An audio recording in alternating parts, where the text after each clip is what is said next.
Today we'll discuss about business research process. Chapter 2 on business research process. Here we'll be discussing about the phases of business research. ഒരു research work actually ചെയ്യുമ്പോൾ ഏതൊക്കെ സ്റ്റേജസിലൂടെയാണ് പോകേണ്ടത്? First what we have to think of.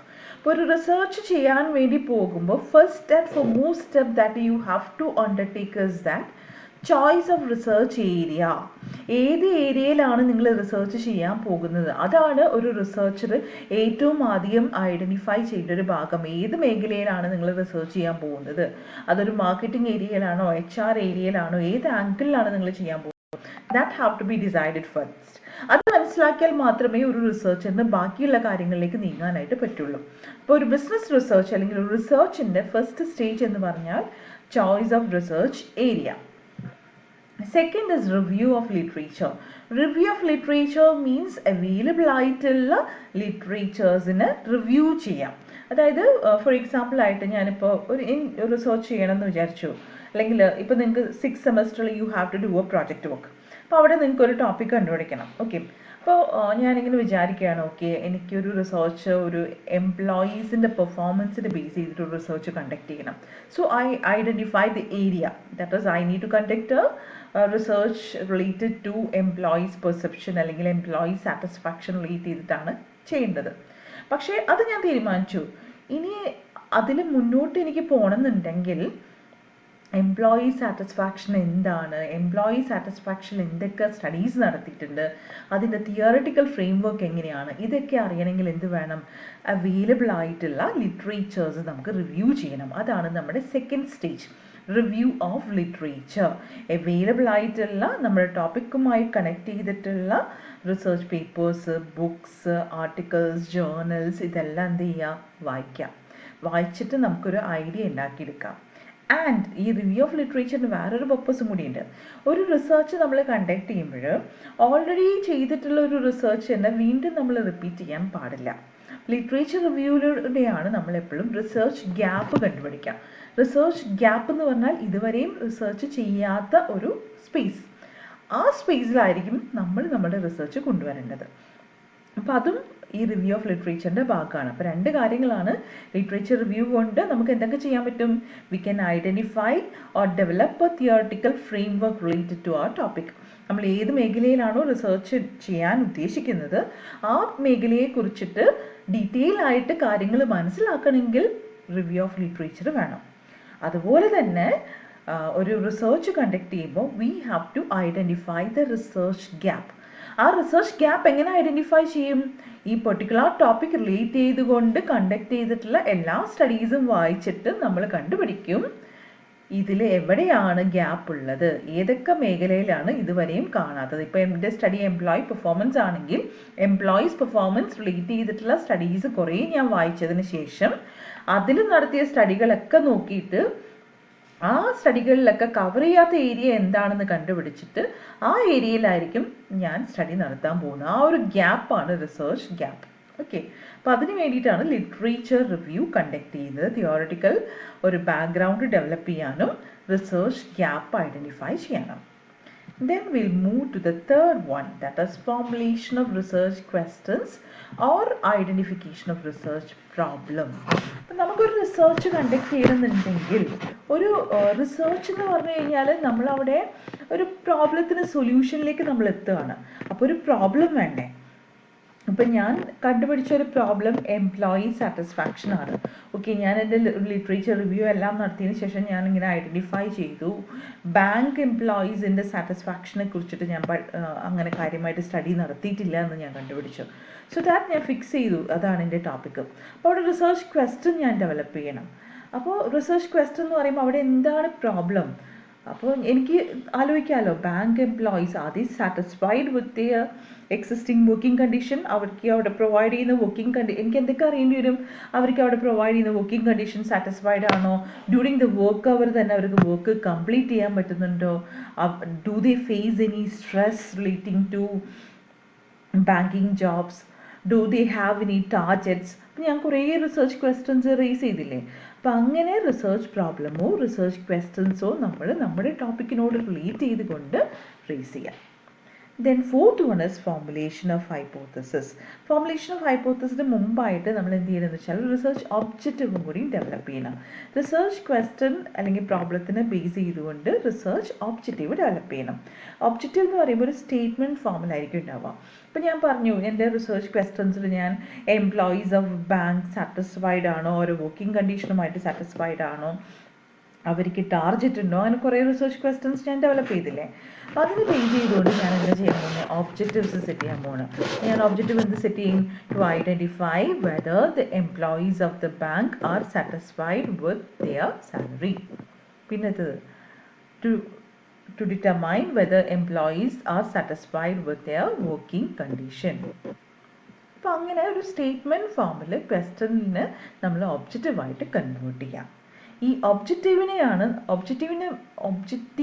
ചെയ്തുകൊണ്ടാണ് hypothesis formulate ചെയ്യുക. Hypothesis എന്ന് പറഞ്ഞാൽ ഒരു ടെൻറ്റേറ്റീവ് അസംപ്ഷൻ ആണ്. ഹൈപ്പോത്തസിസ് നമ്മൾ ഈ ചാപ്റ്ററിൽ ഡീറ്റെയിൽ ആയിട്ട് ഡിസ്കസ് ചെയ്യും, അവിടെ ഞാൻ എക്സ്പ്ലെയിൻ ചെയ്തു തരാം. Then comes developing a research design. Research design എന്ന് പറഞ്ഞാൽ it is actually a blueprint of the India research work. ഇവിടെ നമ്മൾ ആക്ച്വലി ചെയ്യുന്നത് വെച്ച് കഴിഞ്ഞാൽ ഒരു റിസർച്ച് എങ്ങനെ ചെയ്യണം എന്നുള്ളത് മുൻകൂട്ടി നമ്മൾ കണ്ടുപിടിച്ചിട്ട് റെഡിയാക്കി വെക്കുക. ഒരു പ്ലാനാണ് ആക്ച്വലി പറഞ്ഞു കഴിഞ്ഞാൽ റിസർച്ച് ഡിസൈൻ. അപ്പം അങ്ങനെ ഡെവലപ്പ് ചെയ്ത് വെച്ച് കഴിഞ്ഞാൽ നമുക്ക് ഭാവിയിൽ നമ്മൾ ആക്ച്വൽ റിസർച്ച് വർക്ക് ചെയ്യുമ്പോൾ അധികം പ്രോബ്ലംസ് ഉണ്ടാവില്ല. നമുക്ക് ആദ്യമേ കണ്ടുപിടിക്കാൻ പറ്റും എന്തൊക്കെ സംഭവിക്കും, എന്തൊക്കെ മാറ്റങ്ങൾ വരാം ഉള്ളത് മുൻകൂട്ടി നമുക്ക് അറിയാനായിട്ട് പറ്റും. അപ്പോൾ research design means blue print of the entire research work is called as a research design. എല്ലാ റിസർച്ച് വർക്കിലും we have to develop a research design. Research design develop ചെയ്യുമ്പോൾ അവിടെ നമ്മൾ ഇതുപോലെ പ്രോബ്ലവും ഒബ്ജക്റ്റീവും ഹൈപ്പോത്തസിസും മെത്തഡോളജിയും എല്ലാ കാര്യങ്ങളും അവിടെ നമ്മൾ മെൻഷൻ ചെയ്തിട്ടുണ്ടാകും. ദെൻ കളക്ഷൻ ഓഫ് നമ്മൾ ഒബ്ജക്റ്റീവ് ഒക്കെ വെച്ചു, നമുക്ക് ഹൈപ്പോത്തസിസും ക്വസ്റ്റ്യൻസും ഒക്കെ നമ്മൾ ഡെവലപ്പ് ചെയ്തു. ഇനി നമുക്ക് റിസർച്ച് മുന്നോട്ട് പോകണമെന്നുണ്ടെങ്കിൽ ഇതിനോട് ബേസ് ചെയ്തിട്ടുള്ള ഡാറ്റ നമുക്ക് അവൈലബിൾ ആവണം. അപ്പം അതിനുവേണ്ടി നമ്മൾ എന്ത് ചെയ്യണം, നമുക്ക് ക്വസ്റ്റ്യനെയർ ഡെവലപ്പ് ചെയ്യണം. ക്വസ്റ്റ്യനെയർ ഡെവലപ്പ് ചെയ്തിട്ട് അത് വെച്ച് ഡാറ്റ കളക്ഷൻസ് നമുക്ക് നടത്തണം. ഇപ്പോൾ ഡാറ്റ എന്ന് പറയുമ്പോൾ രണ്ട് തരത്തിലുള്ള ഡാറ്റാസ് ഉണ്ടാവും. പ്രൈമറി ഡാറ്റ ഉണ്ടാവും, സെക്കൻഡറി ഡാറ്റ ഉണ്ടാവും. നമ്മൾ ക്വസ്റ്റ്യനെയർസ് വെച്ചിട്ടോ അല്ലെങ്കിൽ ഇൻ്റർവ്യൂ സർവീസ് വെച്ചിട്ടോ ആണ് ഇൻഫർമേഷൻസ് കളക്ട് ചെയ്യണമെന്നുണ്ടെങ്കിൽ that data is called as a primary data. Primary data means first hand information collected by the researcher for his own research work. Second one is secondary data. Secondary data means the data which is already available. അപ്പോൾ നിങ്ങൾ conduct ചെയ്യുന്ന study ഒരു കമ്പനിയുടെ financial performance evaluation ആണെന്നുണ്ടെങ്കിൽ അവിടെ നിങ്ങൾ എന്താ ചെയ്യുക, ആ കമ്പനിയുടെ ബാക്കിലുള്ളൊരു 5 ഇയേഴ്സിലെ ഫിനാൻഷ്യൽ സ്റ്റേറ്റ്മെൻറ്റ്സ് വാങ്ങും. ആൻഡ് ആ ഫിനാൻഷ്യൽ സ്റ്റേറ്റ്മെൻറ്റ്സിനെ ബേസ് ചെയ്തിട്ടായിരിക്കും നിങ്ങൾ ബാക്കി അനാലിസിസ് ഒക്കെ നടത്തുന്നത്. അപ്പോൾ അവിടെ നിങ്ങളുടെ ഡാറ്റ എന്താണ് നിങ്ങൾ യൂസ് ചെയ്യുന്നത്, സെക്കൻഡറി ഡാറ്റയാണ്.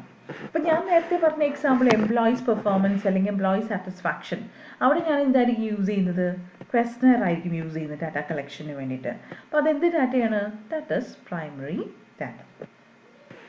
Then data processing and analysis. കളക്ഷനൊക്കെ കഴിഞ്ഞ് കഴിഞ്ഞാൽ ആ കളക്ട് ചെയ്ത ഡാറ്റ ക്വസ്റ്റ്യനെയറിൻ്റെ രൂപത്തിൽ അവിടെ വെച്ചുകൊണ്ടിരുന്നാൽ ശരിയാവും? No, what we have to do, we have to process the data. Data process ചെയ്യുന്നതിന് 4 stages ആണുള്ളത്: editing, classification, coding and tabulation.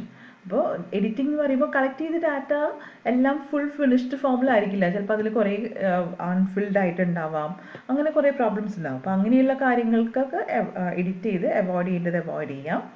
Then അത് ക്ലാസിഫൈ ചെയ്യാം. നമുക്ക് ഏതെങ്കിലും ഹോമോജീനിയസ് ക്യാരക്ടറിസ്റ്റിക്സ് വെച്ചിട്ട് നമുക്കത് ഡിവൈഡ് ചെയ്യണമെങ്കിൽ അത് ഡിവൈഡ് ചെയ്യാം. കോഡ്സ് എന്തെങ്കിലും കൊടുക്കണമെങ്കിൽ കൊടുക്കാം. ഇപ്പം കോഡ്സ് കൊടുക്കാമെന്ന് വെച്ച് കഴിഞ്ഞാൽ നമുക്ക് വേണമെങ്കിൽ ആൽഫ ന്യൂമറിക് ആയിട്ടോ എങ്ങനെ വേണമെങ്കിലും കോഡ്സ് കൊടുക്കാം, ഒരു ഐഡൻറ്റിഫിക്കേഷൻ പർപ്പസിന് വേണ്ടിയിട്ട്. അതിന് ശേഷമാണ് നമ്മൾ ടാബുലേറ്റ് ചെയ്യാം. ടാബുലേറ്റ് ചെയ്യാന്ന് പറഞ്ഞാൽ ഈ ക്വസ്റ്റ്യനെയറിലുള്ള ഡാറ്റാസ് ടേബിൾ ഫോമിലേക്ക് കൺവേർട്ട് ചെയ്യുന്നതിനെയാണ് ടാബുലേഷൻ എന്ന് പറയുന്നത്. അപ്പോൾ ഇത്രയാണ് ഡാറ്റ പ്രോസസ്സിങ്ങിൽ വരുന്ന stages: editing, classification, coding and tabulation. ഈ പ്രോസസ്സ് കഴിഞ്ഞതിന് ശേഷമാണ് നമ്മൾ എന്ത് ചെയ്യുക, അനാലിസിസ് നടത്താം. ഈ ടാബുലേറ്റ് ചെയ്ത ഡാറ്റ നമ്മൾ പെർസെൻറ്റേജ് വെച്ചിട്ടോ കോറിലേഷൻ വെച്ചിട്ടോ കൈ സ്ക്വയർ വെച്ചിട്ടോ അങ്ങനെ ഏതെങ്കിലും സ്റ്റാറ്റിസ്റ്റിക്കൽ ടൂൾ വെച്ചിട്ട് ഡാറ്റ അനലൈസ് ചെയ്യും. Then moves to interpretation. അപ്പോൾ അനലൈസ് ചെയ്തു, പെർസെൻറ്റേജ് വെച്ചിട്ട് അനലൈസ് ചെയ്തു. ഇപ്പോൾ ഞാനൊരു വേരിയബിൾ ആയിട്ട് ജെൻഡർ എടുത്തിട്ടുണ്ടായിരുന്നു, മെൻ ആൻഡ് ഫീമെയിൽ എന്നുള്ളത്. അപ്പോൾ എൻ്റെ സ്റ്റഡിയിൽ ഞാൻ അനലൈസ് ചെയ്യാൻ പെർസെൻറ്റേജ് യൂസ് ചെയ്തു. ഞാൻ കണ്ടുപിടിച്ചു 40% മെയിലും 60% ഫീമെയിലും. അപ്പോൾ ഇൻ്റർപ്രിട്ടേഷനിൽ ഞാൻ എന്ത് പറയും? As per the above table 60% of the respondents are females and 40% are male. അപ്പോൾ അതാണ് ഇൻ്റർപ്രിട്ടേഷൻ. നമ്മൾ അനലൈസ് ചെയ്ത ആ ടേബിളിൻ്റെ റിസൾട്ട് നമ്മൾ ഇൻ്റർപ്രിറ്റ് ചെയ്യുക, മനസ്സിലാകുന്ന രീതിയിൽ, കോമൺ മാനിന് മനസ്സിലാകുന്ന രീതിയിൽ ഇൻ്റർപ്രിറ്റ് ചെയ്യാം. Then formulation of conclusion and preparing report. Interpretation ഒക്കെ കഴിഞ്ഞ് ഫൈൻഡിങ്സ് ഡെവലപ്പ് ചെയ്യുക. ആൻഡ് നമ്മൾ എന്താണ് നമ്മൾ എത്തിയത്? നമ്മൾ തുടക്കത്തിൽ നമുക്ക് റിസർച്ച് പ്രോബ്ലവും റിസർച്ച് ക്വസ്റ്റനും ഒക്കെ വെച്ചിട്ടൊക്കെയായിരുന്നു നമ്മൾ തുടങ്ങിയത്, ഒബ്ജക്റ്റീവ് ഒക്കെ വെച്ചിട്ട്. അപ്പോൾ നമ്മുടെ കൺക്ലൂഷനിലേക്ക് എത്തുമ്പോൾ എന്തായിരിക്കും? നമ്മുടെ ആ പ്രോബ്ലത്തിന് ഒരു സൊല്യൂഷൻ ആയിരിക്കണം നമ്മുടെ കൺക്ലൂഷനിലേക്ക് എത്തുന്നത്. അതിനനുസരിച്ചിട്ട് എന്ത് വേണം? നമ്മൾ റിസർച്ച് റിപ്പോർട്ട് പ്രിപ്പയർ ചെയ്യാം. And last one is replicate the study for generalization. ഈ ജനറലൈസേഷൻ നമുക്ക് എപ്പോഴും ഉണ്ടാവുക എപ്പോഴാണെന്ന് വെച്ച് കഴിഞ്ഞാൽ സാമ്പിൾ സ്റ്റഡി കണ്ടക്ട് ചെയ്യുന്ന സമയത്താണ് ജനറലൈസേഷനിലേക്ക് പോവാം. അതായത് പോപ്പുലേഷൻ ഭയങ്കര വലുതായിരിക്കുന്ന സമയത്ത് നമുക്ക് എല്ലാവരെയും കവർ ചെയ്യാനായിട്ട് പറ്റില്ല. അപ്പോൾ നമ്മൾ എന്ത് ചെയ്യും? കുറച്ച് പേരെ മാത്രം എടുത്ത് സ്റ്റഡി ചെയ്യും. സ്റ്റഡി ചെയ്തതിന് ശേഷം ഫൈൻഡിങ്സ് നമ്മൾ എന്ത് ചെയ്യും? അത് ജനറലൈസ് ചെയ്യും. It is applicable for all എന്ന് പറയും. ഫോർ എക്സാമ്പിളായിട്ട് ഞാനിപ്പോൾ കേരളത്തിലെ ബാങ്ക് എംപ്ലോയി സാറ്റിസ്ഫാക്ഷനാണ് നടത്തുന്നത്. പക്ഷെ ഞാൻ കേരളം മൊത്തം കവർ ചെയ്തിട്ടില്ല. ഞാൻ ആകെ 3 ജില്ലകളിലെ ബാങ്ക് എംപ്ലോയീസിനെ മാത്രമേ എടുത്തുള്ളൂ. ഒരു സാമ്പിൾ പോലെ ഞാൻ എന്ത് ചെയ്തു? തിരുവനന്തപുരം എടുത്തു, കൊച്ചി എടുത്തു, കോഴിക്കോട് എടുത്തു. എന്നിട്ട് അവസാനം പറയുമ്പോൾ ഞാൻ എന്ത് പറയും? കേരളത്തിൽ മൊത്തം ഇങ്ങനെയാണെന്ന് പറയും. അപ്പോൾ അതാണ് ജനറലൈസേഷൻ പറയുന്നത്. So these are the phases of business research. എപ്പോഴും എസ്സേക്ക് വരുന്നൊരു ഭാഗമാണ് phases of business research. Next we can discuss about problem definition. നമ്മൾ റിസർച്ച് പ്രോബ്ലം പറഞ്ഞല്ലോ. അപ്പോൾ അതൊന്നും കൂടി ഡീറ്റെയിൽ ആയിട്ട് പോവുകയാണ്. Problem definition. Without a problem research can not be proceed. ഇപ്പോൾ ഏതൊരു റിസർച്ച് വർക്ക് ചെയ്യണമെങ്കിൽ എന്ത് വേണം? അവിടെ ഒരു റിസർച്ച് പ്രോബ്ലം ഉണ്ടാവും. റിസർച്ച് പ്രോബ്ലം എന്ന് പറഞ്ഞാൽ എന്താ? Some difficulty experienced by the researcher in A theoretical or practical situation. അപ്പോൾ ആ ഒരു ഡിഫിക്കൽട്ടി സോൾവ് ചെയ്യാൻ വേണ്ടിയിട്ടാണ് നമ്മൾ ഈ റിസർച്ച് കണ്ടക്ട് ചെയ്യുക. ഫോർ എക്സാമ്പിളായിട്ട് പറയുകയാണെങ്കിൽ റിസർച്ച് പ്രോബ്ലം ഡെഫിനിഷൻ അല്ലെങ്കിൽ റിസർച്ച് ക്വസ്റ്റ്യൻസിന് എക്സാമ്പിളായിട്ട് ഞാൻ നേരത്തെ പറഞ്ഞിരുന്നു. വേറൊരു എക്സാമ്പിൾ എന്ന് പറഞ്ഞാൽ do the marketing strategy of A firm effective. Did the marketing measures promoted the sales. ഇപ്പോൾ ഒരു മാർക്കറ്റിംഗ് റിലേറ്റഡ് ആയിട്ടുള്ള ഒരു സ്റ്റഡിയാണ് കണ്ടക്ട് ചെയ്യുന്നുണ്ടെങ്കിൽ മാർക്കറ്റിംഗ് സ്ട്രാറ്റജി, ആ ഫേമിൻ്റെ മാർക്കറ്റിംഗ് സ്ട്രാറ്റജി ഇഫക്റ്റീവ് ആണോ? ആ മാർക്കറ്റിംഗ് സ്ട്രാറ്റജീസ് യൂസ് ചെയ്തിട്ട് സെയിൽസ് പ്രൊമോട്ട് ചെയ്യാൻ പറ്റുന്നുണ്ടോ? Did they receive new customers? ഈ ഒരു മാർക്കറ്റിംഗ് സ്ട്രാറ്റജി കൊണ്ടുവന്നത് കൊണ്ട് അവർക്ക് പുതിയ കസ്റ്റമേഴ്സിന് കിട്ടിയോ?